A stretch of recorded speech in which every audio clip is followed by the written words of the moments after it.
Ken, thanks for coming on. I really appreciate you taking the time to have a conversation with me. Would you mind telling us a little bit about yourself before we get started?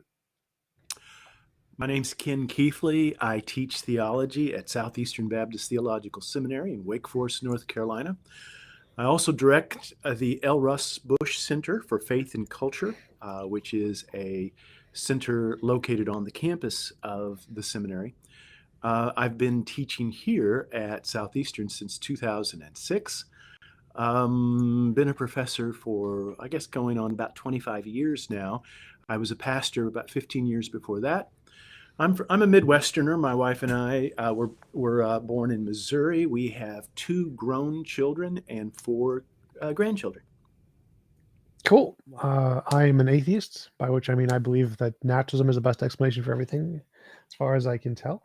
Could you tell me a little bit more about your position? You are Christian theologian, creation, is that correct? Yeah. Well, I am. I'm teaching at a Baptist seminary, and we affirm the Baptist Faith and Message 2000. And I'm a conservative evangelical, so that pretty well will give you an idea. There is a spectrum of positions within both of those confessions, but that gives you a pretty good idea that if we go through the hierarchy or the pyramid, first I would be somebody who would be considered a historic Christian in the apostolic confession sense of the word. The apostolic creed is something that Roman Catholics, Orthodox, and Protestants all can affirm. And then, of course, as I just got through saying, on the Western tradition, so this means that more Augustinian, and from that we would say, okay, I'm Protestant. And then from Protestant, would say, yeah, I'm of the evangelical variety, and from that, I would say I'm a Baptist. And so that gives you an idea. I'm happy to call everyone within the apostolic confession my brothers in Christ, but I do have my convictions and things that I believe. There are things that I will hold to that are unmovable. Those would be the first order items of the apostolic creed.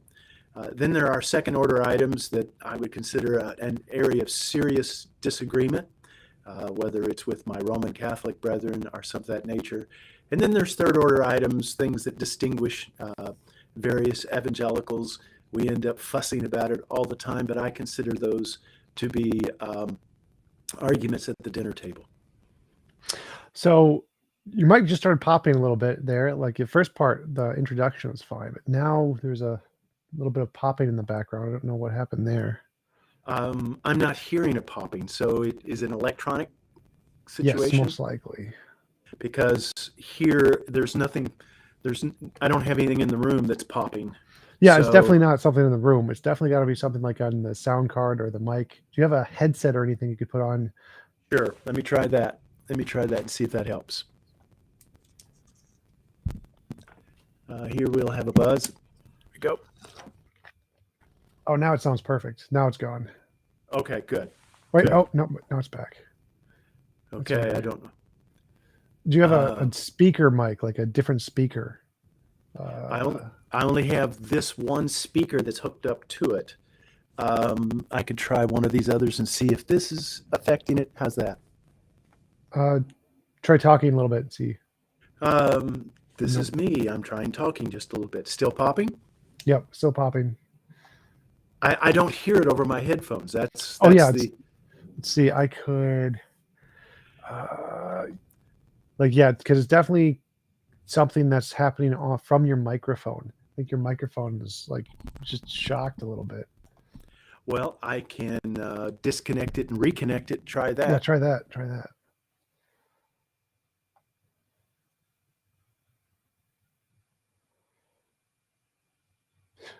You have to re-engage the microphone on the option settings, or else we can't hear you. Okay, let's see. Oh, that's perfect. Wait, try talking again. Here I am talking again. All right, yeah, now it's gone. Now there's no more popping. All right, that's interesting. I'm not sure why that happened. You obviously understand these things a little better than me. Do I sound okay? Yes, sound perfect. All right. let's go from there then. Cool. Awesome. So faith and science. That was Yes. one of the topics we were talking about. How does faith, because how do you understand faith? Could you give me a definition? Because from the atheist perspective, usually faith is something like a belief that goes beyond the evidence or something along those lines. Yeah. No, yes, there's something that goes beyond what we see.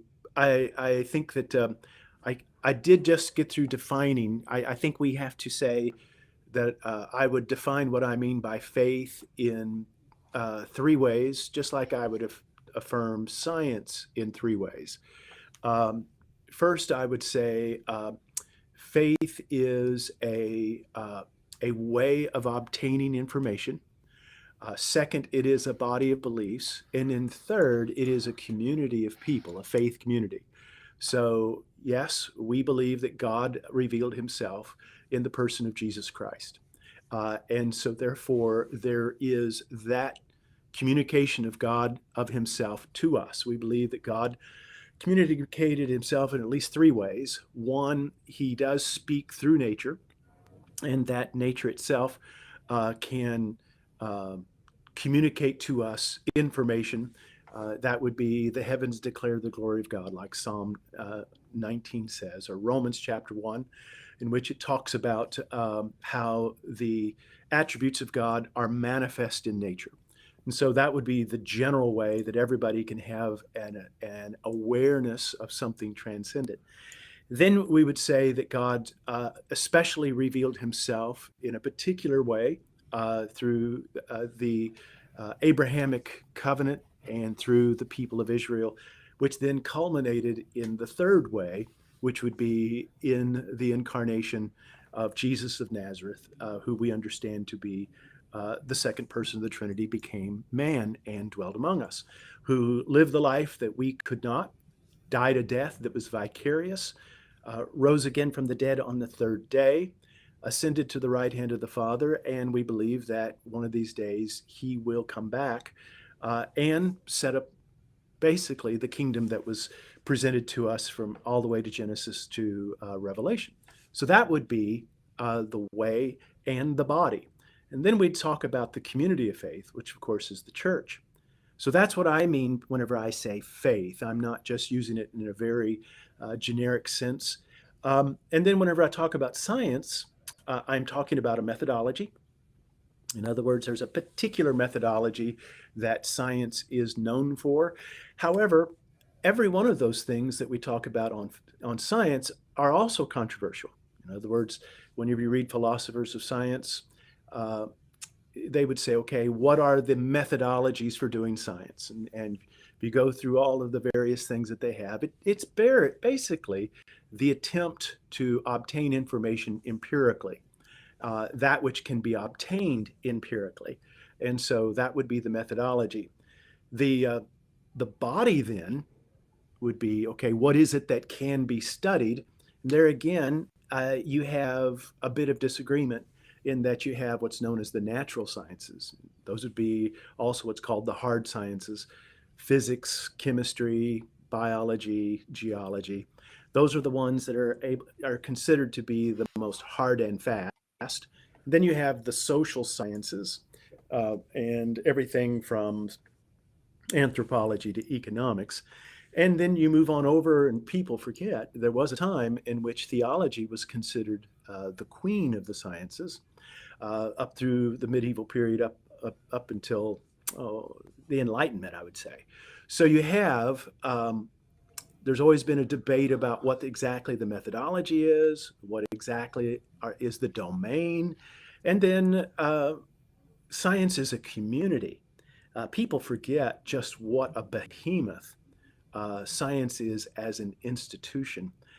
In fact, I think one thing we probably will both agree, Tom, is that scientists are the new priesthood of our culture. That many ways the kind of confidence that people expressed uh, in priest in times past, at a popular level, you'll see them express that kind of confidence often towards science.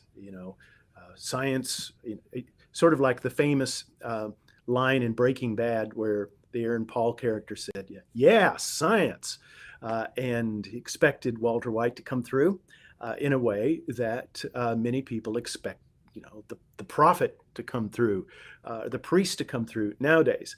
I think it was Arthur Clarke who said that any technology that's sufficiently advanced uh, is indistinguishable from magic. And so in many ways, at a popular level, people expect science to deliver them the way they expected God to deliver them in the past. Science will be the one that will provide us food. Science will be the one that will provide us protection. Science eventually be that which gives us life beyond these mortal bodies, if you believe the transhumanists. So, um, I would understand faith and science in those three ways. Uh, a way of obtaining knowledge, that body of beliefs, and then the community that is involved in all three. And you started popping again right there at the end. Could you jiggle the microphone with the wire a little bit and see if that fixes it? Does it do anything? Nope. Still try unplug it, plug it back in, and see if that works. Okay.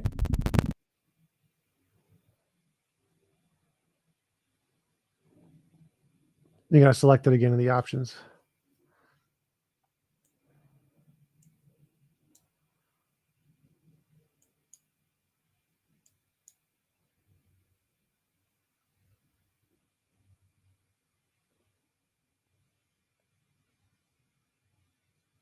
I don't know what's going on here. Let's see. Yep. So Got it it? seems like So it seems like there's something in your mic that might be broken. You may need to get a new mic, but yeah, every once in a while it just starts. I'm doing sorry to like hear that, because it is a new mic, and I used it in a podcast this morning, and we didn't have that kind of problem. So Yeah, I'm not it quite wasn't. sure. Yeah, it wasn't there when we started either. It was just something that happened recently. I have no idea what's going on, but yeah, I am it's very like having sorry. a slight reverb right at the beginning of your words that's causing like a popping. It's very strange. But Hmm. yeah, it's just Okay. whenever that happens, I'll let you know. You can just unplug it, plug it back in. It should solve the problem. So Okay. my first question is, for me, I obviously don't see faith as a methodology to gain knowledge. I do think science is. I think science is a good methodology. I think that the core of science is it provides us a way to differentiate imagination from reality. Any hypothesis you have, that seems to be what's required for something to count as a way to gain knowledge is can we use this method to show that whatever we are hypothesizing isn't just a figment of our imagination. So why would why should we trust faith as a reliable way to gain knowledge that isn't just a part of our imagination? Yeah, let's go back to your definition. I'm not sure I followed you there. Um, you seem to be stipulating a definition that I would wonder about. I think we just got through agreeing that the Christian faith operates from scriptures. And so if someone is going to try to understand that, there's going to be four things that we have. Christians will engage with scripture. They will also use their minds. They will engage with the tradition, and they will also embrace experience. And so you have what's often called the Wesleyan quadrilateral, where we would use scripture, um, tradition, reason, and experience. I don't see where that would go against what you just got through saying, because we just got through saying what the domain is. Now, if you're going to stipulate that faith automatically doesn't fit into anything that you just got to describe, well, then I guess the conversation's over, because you win by stipulated definition. Um, but if you want to say, okay, what is it that science engages with in the narrow sense? And it is something that is strictly engaged in that which is empirical, correct? Is that what you say? Science is strictly empirical? Well, sure, but so I was asking a more general question there. So Yeah, so if science is empirical, is mathematics science? no, No. So you do place it outside the right. realm of science. So just to clarify, my question is you said faith was a way to gain knowledge, Hmm. and science is also a way to gain knowledge. Now, what makes something a way to gain knowledge is that you can differentiate imagination from reality. And so my question is why would we consider faith a way to gain knowledge like science is? So I'm obviously not saying it is science. And there are other ways to gain knowledge like math and logic, conceptual knowledge.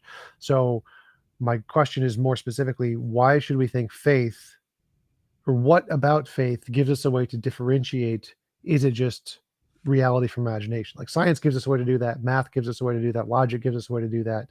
Does faith give us a way to do that? Yeah. Let's go back again. I think, first off, your definition of, go back again, what you were saying about imagination is different from reality. Is that what you said? Yeah. So knowledge, for something to qualify as knowledge, epistemology is my hypothesis something that corresponds to reality, or is it simply something that I've made up in my head? So is it Yeah. imagination or reality? Yeah. So um, I would affirm the definition of truth that you just gave, that a statement is true to the extent that it corresponds to reality. So, question I would have for you then, is it possible to make an affirmation that is not able to be empirically verified one way or the other? And does that constitute as knowledge on your part? Yes. So there are lots of examples like formal logic systems, Hmm. analytic truths. I'm imagining a unicorn. There are many types of other kinds of knowledge, but all of those kinds also have this feature of they have a way to differentiate. Does it correspond to reality or is it just your imagination? So that's the one key feature that's important to all forms of knowledge, to all forms of epistemology is, can you differentiate? Does this correspond to reality or is it just a figment of your imagination? Yeah, yeah, that's a great question. And I would affirm what you're trying, I think I would affirm most of what you just got through saying. I'm not sure that I would just simply uh, put the say, okay, anything that cannot be affirmed by logic or by some system of trying to understand it, uh, that therefore it is simply imagination, i.e., faith. I'm not sure I'm following that, Tom. Oh, right, But right. So anyway, yeah, I wasn't asserting faith was one of these things. It was a question. I was saying yeah, there's a class of things that we count as legitimate knowledge, math, yeah, logic, science. We count those as legitimate knowledge. And my question is, does faith offer us a way, offer us some epistemic principle that we can use like all these other ones do? So the reason these we accept as knowledge is they have an epistemic principle that gives us a way to show they are not just imaginary. Does faith, I'm not asserting faith does, I'm asking you the question, does yeah. faith offer also have some epistemic principle that gives us a way to differentiate, is this just something in people's imagination or can it differentiate between that and reality? Also, I think your mic's popping again. Could you plug it and unplug it? Yeah, I'll give it a try, see if it has.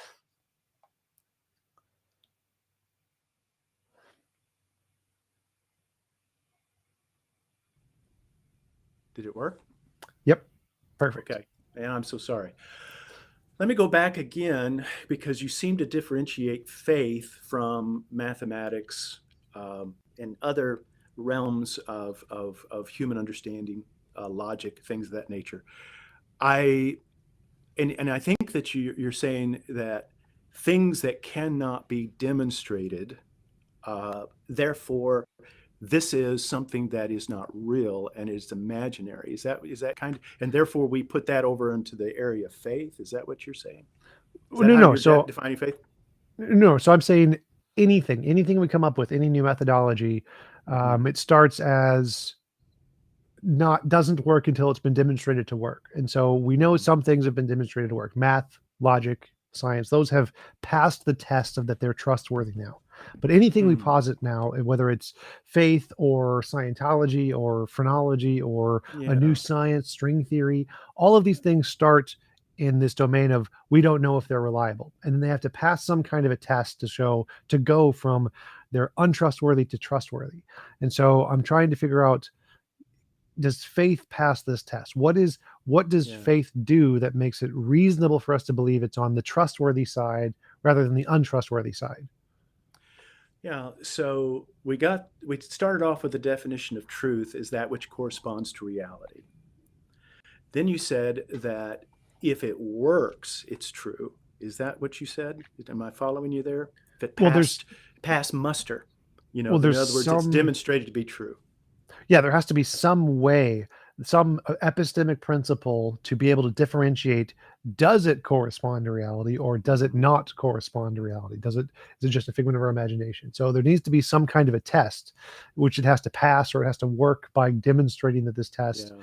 to be able to show that this is not just a figment of our imagination, to show it does correspond to reality. Because truth and knowing truth are two separate things. Like, there are facts that we just don't know. What are the number of grains of sands in Alpha Centauri? We have no idea. There is a true statement to that question, but we need something that gives us a justification to believe one particular assertion is the truth. And so for Yeah. faith, whatever conclusion faith draws, we need some way to show, is faith a reliable system to get us to truth, or does faith lead to more of just the imaginary false things that aren't truth? And so we need some way to demonstrate that faith is reliable, like math, like logic, like science, in order to put it into that trustworthy category of a reliable way to gain knowledge. Yeah. I think we're still struggling with definitions, because I see, first off, you're using faith in a way that I didn't define it just a minute ago. And second, Oh, just to I clarify, I see, thought you said the first thing you said was faith is a way to gain knowledge. That was the one I was going off of. yeah, but, and as I was just, then I was getting ready to say, because then you contrasted it with mathematics and everything else. And I'm trying to understand how it is that everything, for example, the laws of logic, like the law of excluded middle or the law of non-contradiction.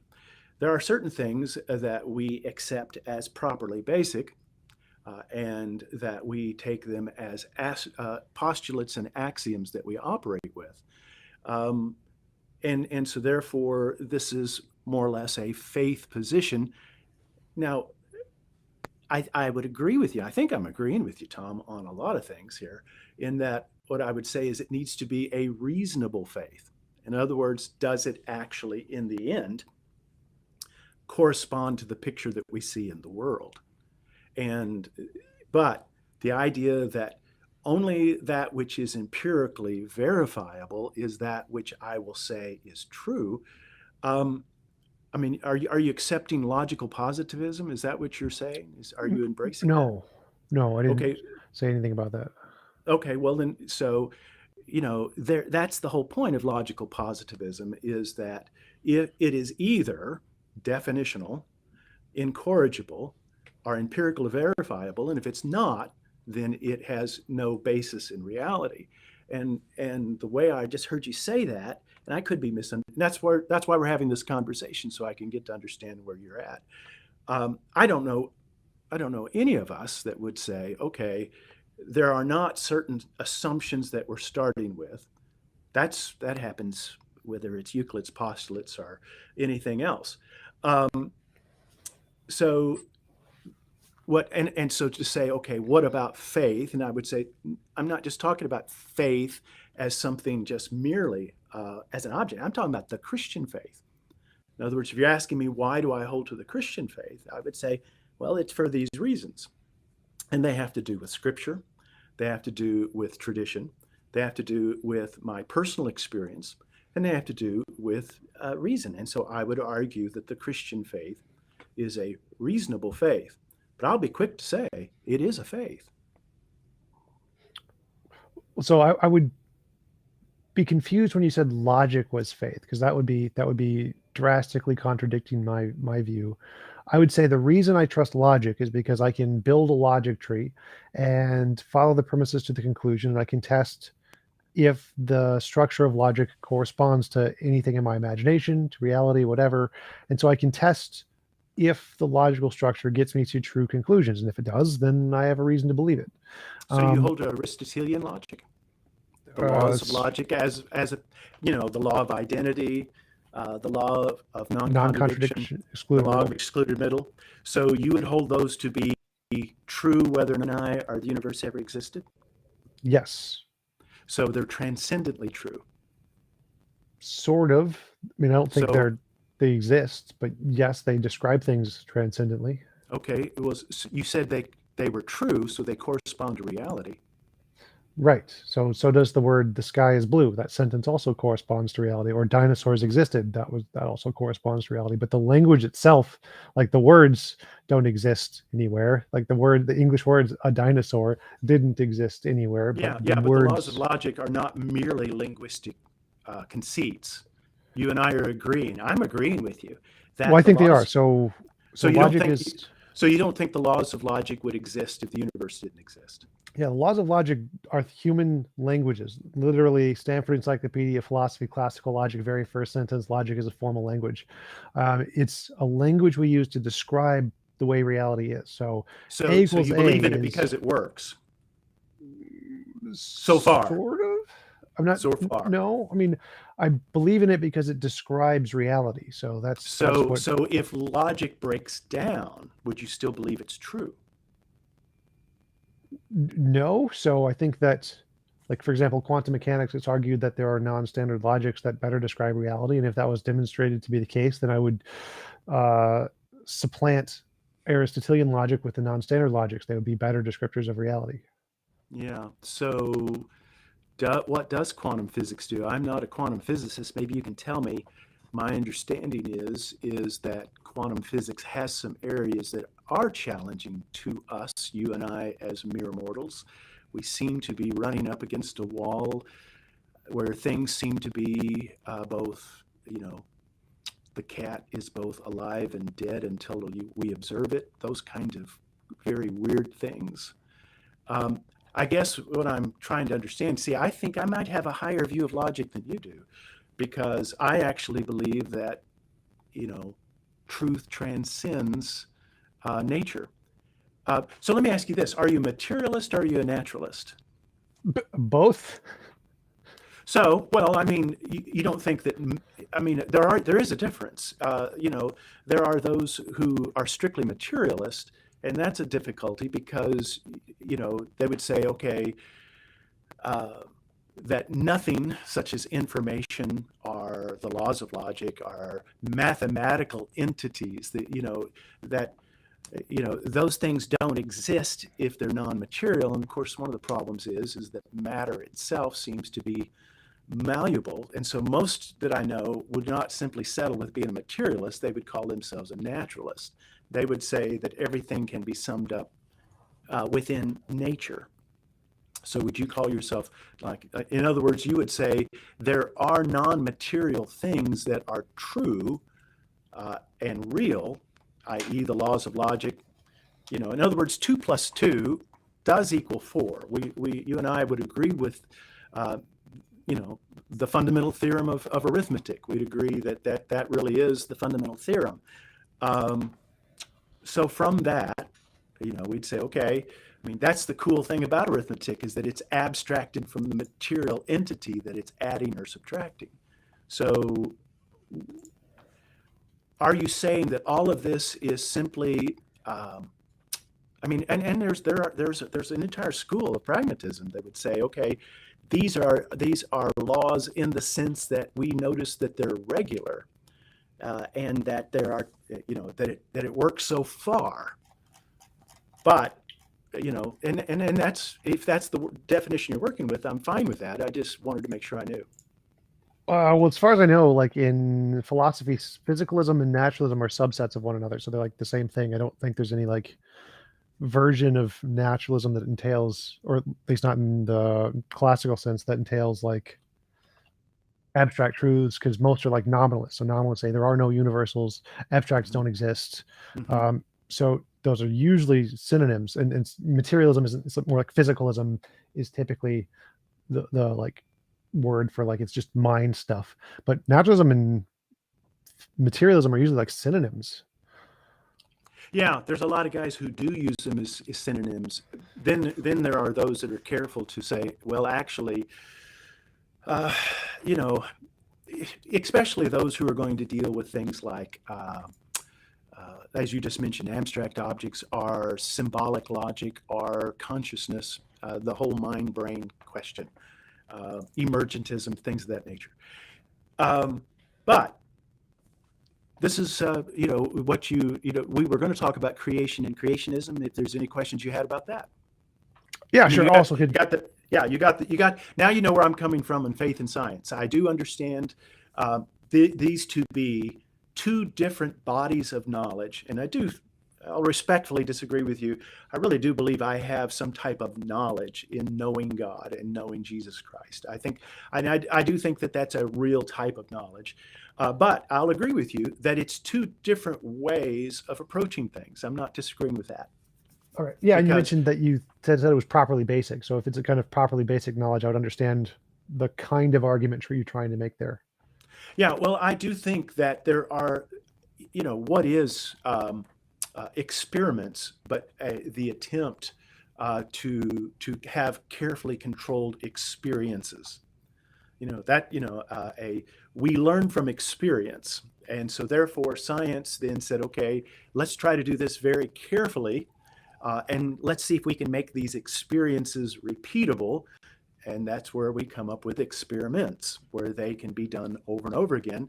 And without a doubt, one of the nice things about science, particularly in the field of physics and chemistry, is that they're able to have something that's very tightly controlled, very highly repeatable, and they're able to have an extremely high confidence that what they have is this is the correct understanding, and that's really sweet. I think we would all agree that science, I mean, I see science as a massive good. I really am very much pro science. Yeah. Oh, first, can you? Your mic is doing the thing again. Is it popping again? Okay, I Yep. apologize. Yep. It's all right. And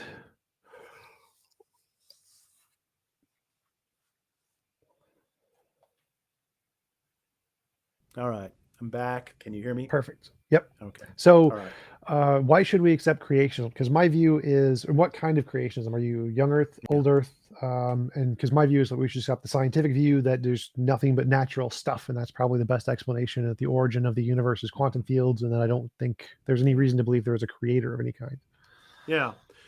Well, that is one view you can do, is that you could say, and so if I understand what you're saying that quantum fields are ultimate. Is that so? That would Yes. be the ultimate reality, and so therefore they're necessary. Yes, that's one of the ways to go for. I'm happy with an infinite regression. I think that's, I mean, that's the consensus in physics, is that there's an infinite regression of past physical states, and I'm happy with that. So But I, so I so like you I would like necessary beings. I'm fine with those too. So I'm happy with no no. calling a quantum field necessary being. Well, not necessary being, necessary reality. In other words, I wouldn't see a regress as something personal or as a being, but I am asking what you understand to be that which is ultimate and nothing yet beyond it. Okay, so yeah, in philosophy, being just means an object that exists. So the technical term being is just an object. So I would say the two interpretations that I like, one is that there's a past infinite regress of physical things, and two is that there is a necessary being in the philosophical sense, as in a being that was uncreated outside of space and time, that is singular, and that is a quantum field. And both of those are versions I like. They're two separate hypotheses, but I'm happy with either one. Yeah. Going back again, the concept of regress is an abstract concept. I mean, it's something that we abstract from seeing something repeated over and over and over again. And so that's why I was asking that. So you and I are struggling with the same question: why is there something rather than nothing? And so and we both, I am an old earth creationist, and so that I would affirm this pretty much everything that science has arrived at in terms of its standard model. We recognize the tentativeness of this, that things are open to revision later on, but it seems fairly reasonable. I don't have a problem with the notion of the universe coming into existence about 13.8 billion years ago. There was about 3 different iterations of stars or generation of stars by the time we got to our star that had sufficiently heavy enough of atoms that had not just hydrogen and helium, but also nice things like oxygen and iron and all that kind of stuff. So that would take a long time to arrive at that. And so then our planet came along about 4 point some odd billion years ago. Um, So then this planet seems to be extraordinary in that it seems to have had some very, very special conditions just right.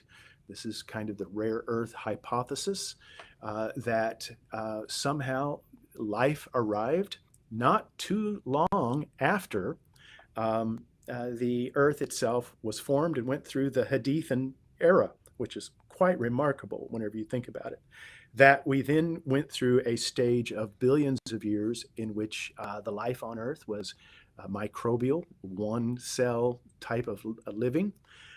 Somewhere just prior to the Cambrian era, we started having multicellular life, the various stages. We have the various near total extinctions at least 5 times, I'm told.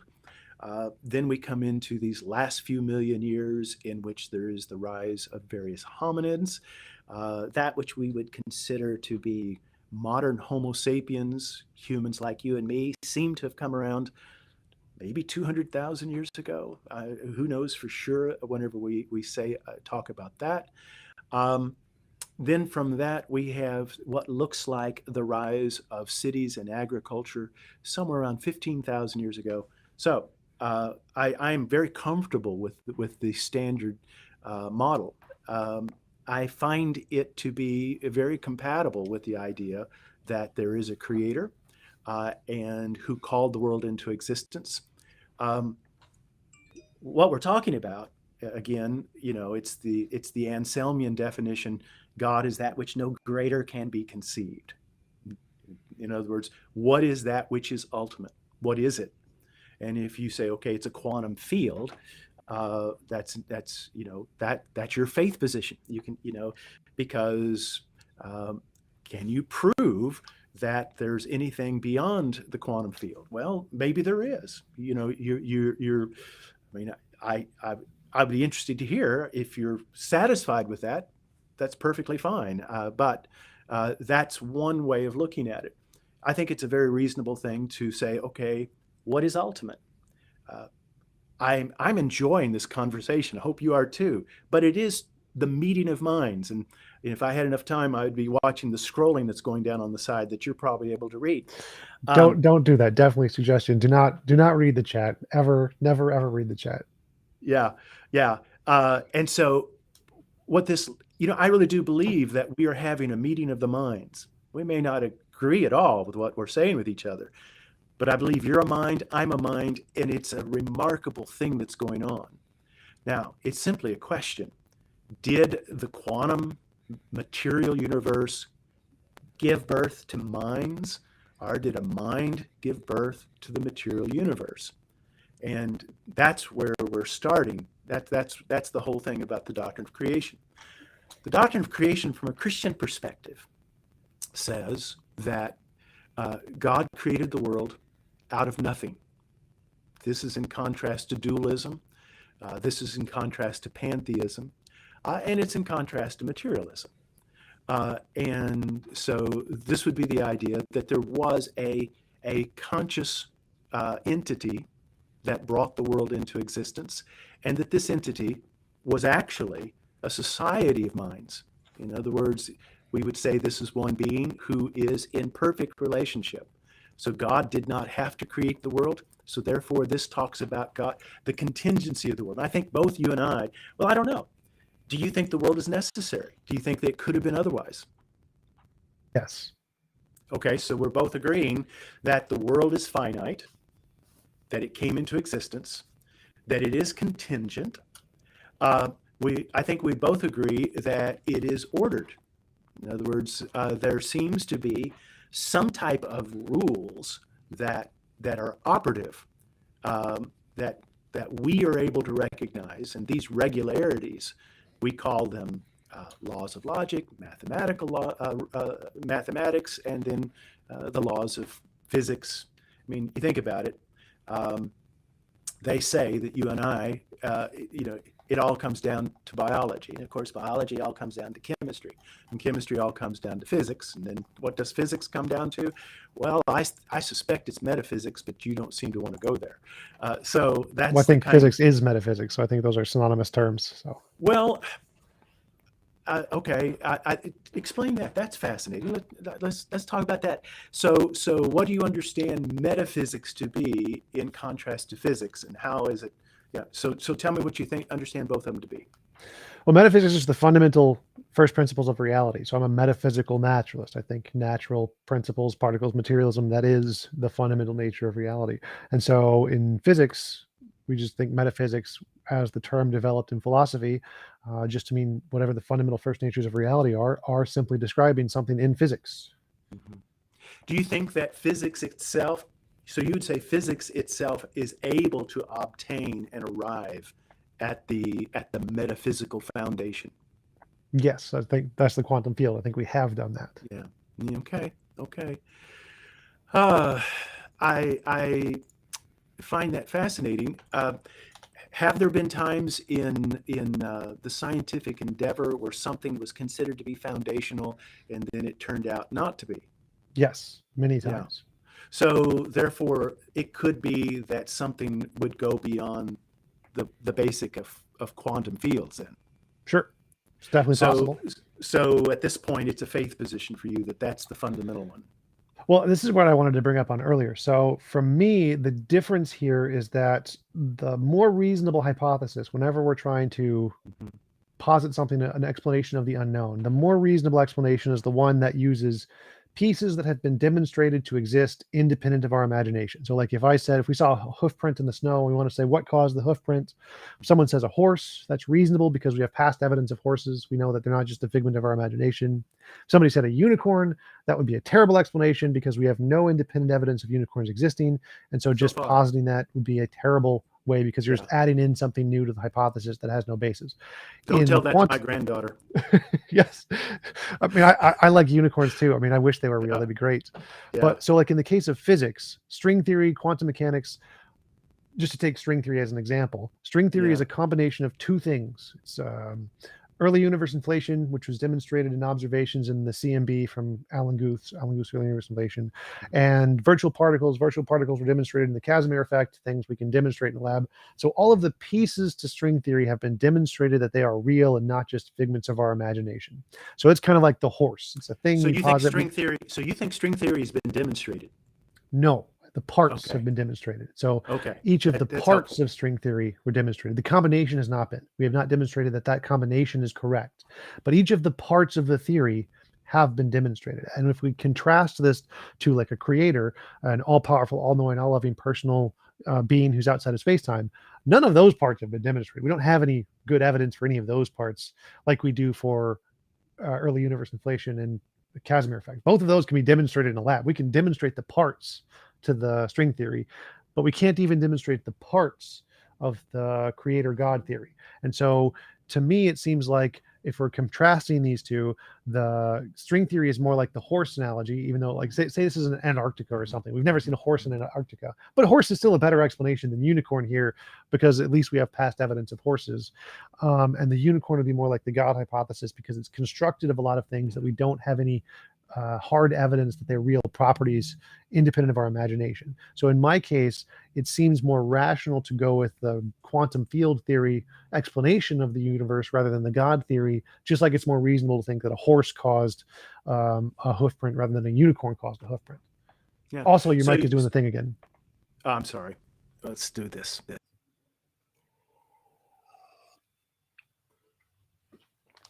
Yeah, someone in the chat posts one is imaginary, one is baseless. So, sorry about the mic. No problem. Yeah. So, in other words, you would say, and again, our conversation, we were talking about the doctrine of creation. I do think that the doctrine of creation is a very reasonable approach to things. I think that none of the things that you said poses any real difficulty to a Christian doctrine of creation. In fact, that is why so many scientists are also Christians. I mean, I'm thinking of some very good friends that are. You mentioned about evidence. I do think that and I'll be right up front. I do think that I do have a piece of evidence that I wish you had. And so, Tom, what would it take? Uh, let's say that tonight, while you're resting, let's say God visits you. I mean, God Himself talks to Tom Jump. Would you think you were having a brain lesion, a Yes. schizophrenic episode?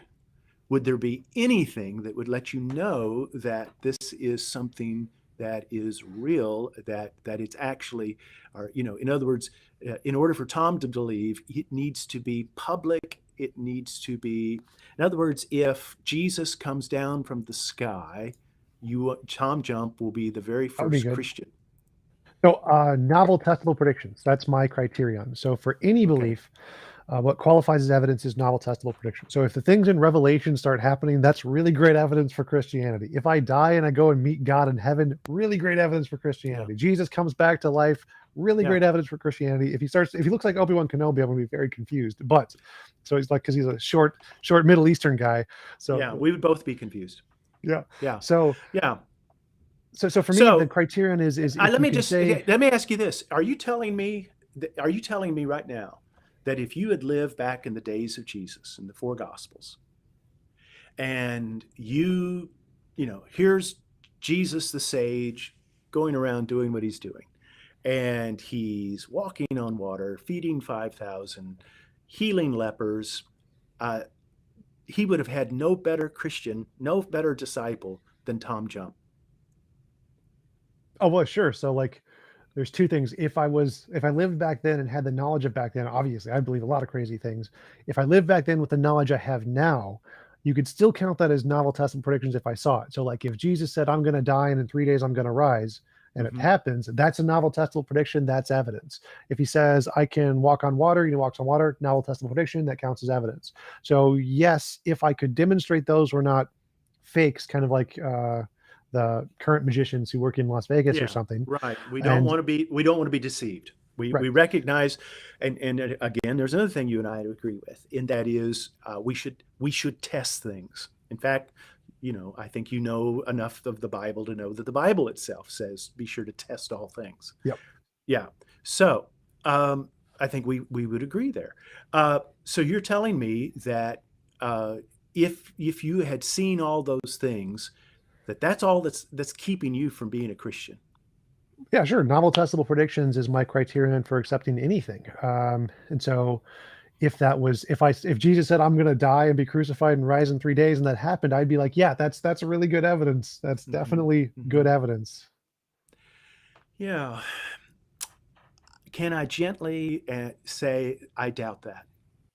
That I'm not sure I'm convinced. Well, I can understand why you would have that bias, but from mine, like for me, what I consider the best evidence ever presented for a god is from the Yeah, Bhagavad Gita. I'm not questioning God. I'm questioning Tom. No, no, yeah, that's why. So what I consider the best evidence for any god comes Hmm. from the Bhagavad Gita. The Bhagavad Gita predicts the age of the Earth is 4.3 billion years ago. That's within 5%. That's a very good prediction, and it's for me, I consider that to be the best evidence I've ever heard for any god because it's a novel testable prediction. 6,000 years ago, some guys predicted the age of the Earth within 5% accuracy, and so whenever you give novel testable predictions, I count that as evidence. If we started to see this stuff from Revelation, I would definitely start to believe in Christianity. That's pretty reasonable. So it's because my methodology, I have high function autism. My methodology is very strict. If I get novel testable predictions and they work, I believe it, and that's pretty much just a done deal. So if I had a magic 8 ball and you said it's going to predict the next lottery numbers 5 times in a row, and you get the first 3 right, I'm going to believe it. I'm going to be 100% magic 8 ball supporter because it works. That's all I care about. Hmm. Well, and I would, what I would say to you is go for it. Don't, and I would assume the reason you're having these conversations, do you consider yourself to be an evangelistic atheist? I mean, In de you got a facto, program. I mean, you're on a yeah. program. Well, it's my Yeah. job, so it's like I don't consider a McDonald's worker a evangelist for McDonald's. I consider them to be an employee because they need a job. Like if I had infinite money, would I be doing this? Probably not. Um, So this is strictly a job for you? yes, so I had major depression, and talking to people via conversations was a way for me to practice human communication skills because I'd never spoke to anybody for like the first 20 something years of my life. Okay. Okay. Fascinating. Well, I'm sorry. Like I said, that's. I mean, I'd love to hear more about that. High functioning autism. So have you? So this is your full time job Yep. doing what you're doing here. Do you do this every day? I do now because I have a volunteer who sets up all my conversations, and he's setting them up once or twice a day. I used to do them like 3 times a week, and he's like, "We're doing them all day." I'm like, "All right." So I take weekends off though. So Okay. So this is your means of income. This is the way that you make your living. yep. I also do donations, so plasma and stool donations. That pays well too. Okay, okay. Um, so this is the Tom Jump Evangelistic Ministries for Atheism. Is Well, it's mostly, I think, because the foundation of my channel is based on my epistemology and my morality, and religion is yeah. just a good way to contrast the effectiveness of my epistemology. I don't really think it's not about atheism. It's about my specific epistemology and morality. Because I also do a lot of politics, flat Earth, the Bigfoot. So it's not just atheism. Yeah, yeah. Well, you and I would agree on a lot of things here. In that, I do want to have epistemological virtue. I don't believe in Bigfoot, and flat earthers are bizarre. I think we'd probably agree on all of those things. I do find the universe to be filled with wonder and awe. I think science is, like I said, really cool. One of the things that I think that I think one of the things that I was trying to hinting at, um, I really, I have you ever had anything that you would consider to be a religious experience? Yes. So I Okay, used to tell me be about it. Christian. Well, that's what I was wondering where we're headed with this. So tell me about what you give me your testimony of conversion and your testimony of deconversion, and you Sure. can Also, go ahead and be. You're just as is it popping again? yep. And so Okay. while you're fixing that, I will give my story. Oh, My parents are both very religious, Christian, brought up in a Christian household, went to Catholic grade school, Catholic high school. And during that time period, I was very, very devoted to God and Jesus. I had very powerful emotional experiences of believing God and Jesus was there in my life. mhm, And I had all of my hope because I was diagnosed with major depression. So I had this my entire life from very, very early age. So my belief in Christianity was the most important thing in the world to me. Having this mhm, belief that there was this ultimate perfect being who cared about me more than anything in the world and could help me was the most important thing in the world to me. And after years and years of praying every morning, every night for help and not getting it, to help with my depression, I eventually lost the ability to believe there was a perfect being. I hadn't become an atheist. I just hated God more or less because he mhm, wasn't mhm, helping me.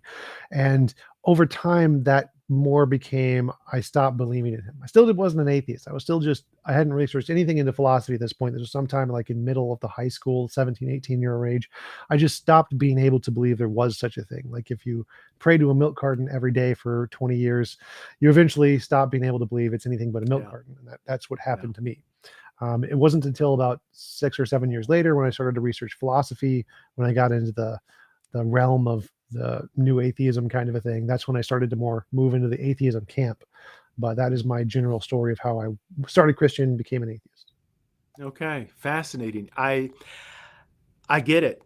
I think your story is not that unusual, um, and I sympathize, actually empathize with a lot of what you're saying. I do get it.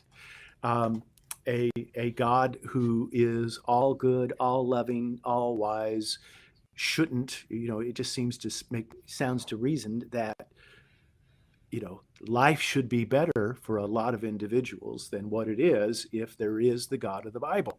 That seems to be what you're saying, right? Well, yeah, that was my initial reason for um, not being able to believe that prayer or God was meaningful anymore. But that is totally Hmm. separate from like, I didn't have any rational justifications back then. It was just Hmm. purely based on my pain and lack of help. It wasn't Yeah. until I got into the philosophy that was more like, oh, here are the actual reasons why this position is more rational, and here's why we should adopt these kinds of different epistemic values. And so I really didn't do much intellectual introspection back Yeah. then. I was too focused on the depression. So others who have gone through similar journeys and ended up being Christian at the end of the journey rather than being atheist, do you think that they were just deluded, or what do you think's going on there? Well, I think that there are things in life, like if I was praying to God and I got what I needed to cure my depression, I'd be a Christian for the rest of Hmm. my life. Doesn't matter what happened. If I got what I needed to cure my depression, I'd be Christian. And so it happens to be in the case in life that religious experience and specifically community are a lot of the things people need to cure those kinds of ills in life. And churches, specifically religious churches, offer that better Community. more often than like pretty much anybody else. I'm Right. really jealous of that. I want to start an atheist church because I think that the church opportunities of community that are provided from religion are something that's extremely valuable in You human realize that's society. what Julian the Apostate wanted to do. Yeah. Oh, there's a lot of people that do it. We got Sunday Well, Assembly, Alan DeButton. So yeah, yeah. No, I mean seriously, Julian the Apostate. Whenever he became the emperor of Rome and he rejected the Christian faith, one of the things that made him so upset and so aggravated was that uh, the Christians seemed to do so doggone well at those kinds of things that he felt like just human beings ought to do. yeah. And yeah, and so why can't we, why can't we apostates have hospitals and charities and you know, I mean, I do understand what you're saying, and I get the bitterness of disappointment. I really, really, really do. And But I wanted I to answer your question. So your yeah, question was, yeah, do I think that people who convert to Christianity after those are deluded? And I'd say no, because I think the reason when they're in those depressed states and they're asking for help and searching for help like I was, they can often find those in church and community. And so they genuinely do find the cure for their depression in the communities from religion. And so it makes sense that they would attribute that to religion. So no, I don't think they're delusional or deluded, or that they had like a experience from an epileptic seizure or something. Which yeah, that's the thing. People do have epilepsy and they are right, religious because of that. But I right, don't think that having a transformative experience that cures you from your depression in some state would make you unjustified in believing yeah, that there's something significant about whatever it is you're doing. yeah. I think you're talking to somebody who was my experience is almost the opposite of yours in that my parents were uh, they were not in church. They were not religious. They had a religious background, but it was my great grandfather who would pick me up and take me to church. Occasionally, I didn't want to go. I would hide from him, go out in the woods whenever he would show up, so I didn't have to go. And uh, then during my teenage years, really got into trouble and um, really made a mess of things. And personally, it's the old fashioned evangelical Billy Graham style evangelistic conversion that was transformative to me. And it wasn't just, I mean, and Tom, I don't know how to say it any other way than I really do. I experienced a personal encounter with Jesus Christ, and it was about as real as I didn't hear an audible voice. I'll admit right up, I didn't see the burning bush. I didn't see him walk on water, but it was a very powerful personal thing. And I know that one should not build their faith just on personal experiences. I understand the limitations of experience, and I understand the limitations of that which is subjective. Having said that, that doesn't mean they're not influential and they're not real, as your testimony and my testimony just got through. You just got through saying just how powerful it was influential upon you to go 20 years begging God to help you, and then nothing happened. I mean, I feel for you. I can't even begin to imagine what a disappointment that would be. Um, there are a number of explanations we could do here. Some of them would be very harsh and cruel, and I'll acknowledge that right up front. I have some Calvinist friends that would have the conclusion that I'm elect and you're not. And so, therefore, the reason why I have this loving, wonderful encounter with God is because God loves me, chose me, and He didn't you. Well, I just want to rush to say I don't agree with that view either. But I just want you to know it's out there, and you know it's out there, and we all know it's out there, and we disagree with it. And in fact, most good Calvinists I know would bristle at that characterization, and as well they should. But there are those yahoos that would say that sort of thing. I really do believe in a reasonable faith. In other words, I think that if you do talk to evangelicals, and obviously you do, we are trying to make sense of something very real and transformative that happened to us. It was real. Does the Christian faith meet that? The fact of the matter is, what the Christian faith tells us, and it fits very well, is that there is something rather than nothing. It is here on a razor's edge. It's very special, the whole idea of fine-tuning. The earth is this remarkable place that is quite beautiful. There does seem to be something quite remarkable that converged together to bring about human beings. It's why I like reading someone like Simon Conway Morris and his discussions of these things. And here we are. There's also something tragically wrong with us. I do believe, and we're the hour is just about done. The next time and I hope there is another time because I've really enjoyed this.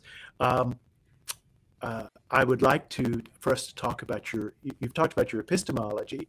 The next time we get together, let's talk about morality.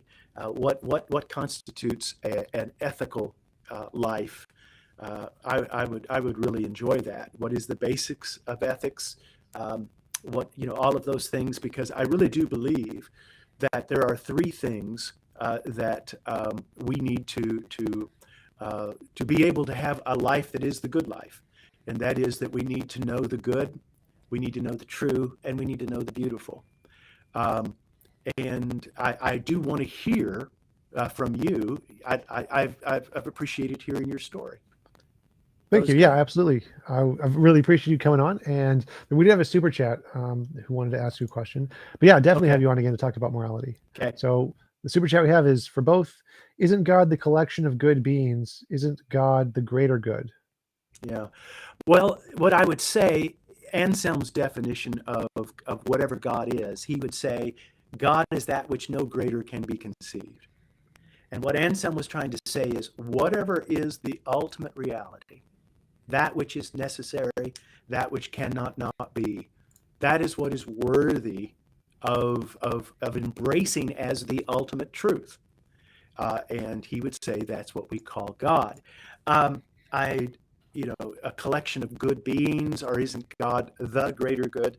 I think that one of the things the Christian faith is attempting to do, this is what makes the biblical faith, I think, distinct from the other faiths. A lot of times people say, hey, look, there's like 10,000 different deities that people have postulated, everybody from Zeus to Thor to, you don't believe in any of them. You're a 99% atheist. I'm just 100% atheist. We just go one God further. Yeah, that, and I get a kick out of that. I think that's great because I say, congratulations, you're almost up to the point of an Old Testament prophet. That was the point that we're making. We're not talking about one entity among many. We're talking about whatever it is that which is ultimate. And I do think that that's a worthy question to have, whether you're a philosopher or a scientist or a theologian. What is that which is ultimate, that which is necessary and cannot not be? Whatever that is worthy of our adoration as God. Cool. Yeah, I'd probably say that's a quantum field. I don't know if I'd worship it, but I think it's ultimate. But yeah, thanks again for coming on. I really appreciate it. It was a great conversation, and I'll definitely set up a second one about morality sometime. Yeah, I enjoyed it. Thank you so much. And now that I have time, I'll look at the chats, and I'm sure they've all been yelling. They all been screaming at me for the last 30, 45 minutes. Yep. There's a lot of mic popping. So annoying. Oh my God, the mics, my ears, oh, bleeding. I am so sorry. We will find It's it all right. because this is, I would see that as some type of providential or demonic, or it could be just simple, or it could be just be simply the laws of nature at work. And so, Yep. it's, yeah, there you go. All right. Thank you, Tom. This has been great. Absolutely. Have a nice day.